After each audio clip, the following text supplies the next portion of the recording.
এখানে আমাদের একত্রিত থাকতে হবে ফেসিবাদ বিরোধী জাতীয় যে ঐক্য গড়ে উঠেছে সেই প্ল্যাটফর্মের উপর।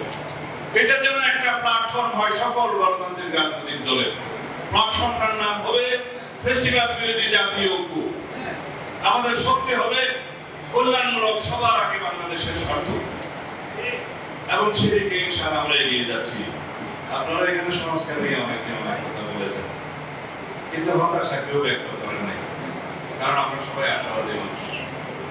আলাপ আলোচনা চলছে, তার চাইতে বেশি বসে খানাপিনা চলছে, সময় অনেক লাগছে, কিন্তু আমি বিশ্বাস করি আমরা একটা জায়গায় ঐক্যতে আসতে পারব। আমরা ঐক্যতে আসার জন্য আমাদের দলের পক্ষ থেকে কি কি বিবেচনা নিয়েছে জাতীয় স্বার্থে আপনারা ইতিমধ্যে লক্ষ্য করেছেন। আমরা বলেছি 10 বছরের বেশি কোন ব্যক্তি বাংলাদেশে প্রধানমন্ত্রীর আসনে বসতে পারবেন না। এখানেই স্বৈরাচারকে রুখে দেওয়া হলো, এখানেই ফ্যাসিবাদের উৎপত্তি বন্ধ করে দেওয়া হলো। তারপরে কি করা হবে? রাষ্ট্রের সমস্ত সাংবিধানিক এবং গণতান্ত্রিক প্রতিষ্ঠানগুলোকে এই গণতন্ত্রের রক্ষা কবচ হিসেবে শক্তিশালী ভিত্তির উপরে দাঁড় করানো হবে। তার জন্য কি করতে হবে?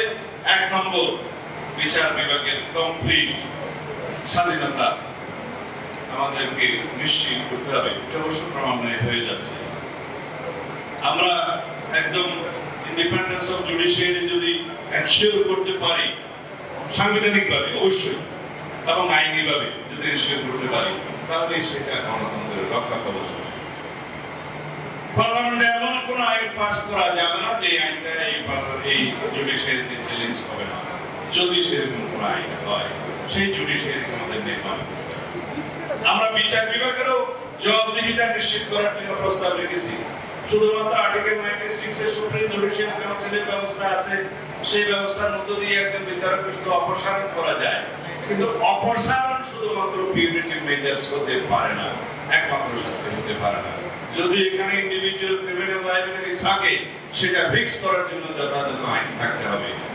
অধস্তন আদালতের জবাবদিহিতা নিশ্চিত করার জন্য একটা সেক্রেটারিয়েট নির্মাণই যথেষ্ট নয়। সেই সেক্রেটারিয়েটের মধ্য দিয়ে অধস্তন আদালত সময়ের তাদের জবাবদিহিতা এবং বিভিন্ন মিসকন্ডাক্টের জন্য তাদেরকে ব্যবস্থা নিতে হবে, সেই বিধান থাকতে হবে। অবশ্য আছে বলে মনে করি, কিন্তু সেটা প্রয়োগ আমরা দেখতে চাই। অবশ্য এখনো পর্যন্ত সেটা পূর্ণাঙ্গ রূপ পায়নি। এটা আর্টিকেল 116 অনুসারে সম্ভবত একটি রিট এখনো পর্যন্ত পেন্ডিং আছে, সেটার অবজারভেশনের পরে বা রায়ের পরে এটা হবে। আমরা এইভাবে বিচার বিভাগের স্বাধীনতা নিশ্চিত করার জন্য বলেছি আর্টিকেল 5 অনুসারে যে আইন হয়েছে, যে সুপ্রিম জুডিশিয়াল অ্যাপয়েন্টমেন্ট অর্ডিন্যান্স 2025 যেটা হয়েছে, অবশ্য আইনটাতে কিছু ডিফেক্ট আছে, সেটা ঠিকভাবে ডিসপোজ অফ না করে এটা করা হয়েছে। তারপরও এটাকে আমরা স্বাগত জানাই, কারণ এর মধ্য দিয়ে জুডিশিয়ারি ইন্ডিপেন্ডেন্টলি ট্রান্সপারেন্টলি বিচারক নিয়োগ হবে এবং তারা এক পর্যায়ে রিভিউশনে যাবে, সেখান থেকে চিফ জাস্টিস হবে। এইভাবে রাষ্ট্র ব্যবস্থার মধ্যে দীর্ঘদিন ধরে একটা যে গুণেন্দর ব্যবস্থা ছিল সেটা সংস্কার হবে, ওভারনাইট হবে না। আমি শুধু রক্ষা কবচ হিসেবে জুডিশিয়ারির কথা বললাম, কিন্তু রক্ষা কবচ হিসেবে এইটা এখানে এই প্রেস বা ফ্রিডম অফ প্রেস সবচেয়ে বেশি জরুরি। যে দেশে ফ্রিডম অফ প্রেস 100%, সেই দেশে গণতন্ত্র 100%। সেটা আমাদেরকে বিশ্বাস করতে হবে।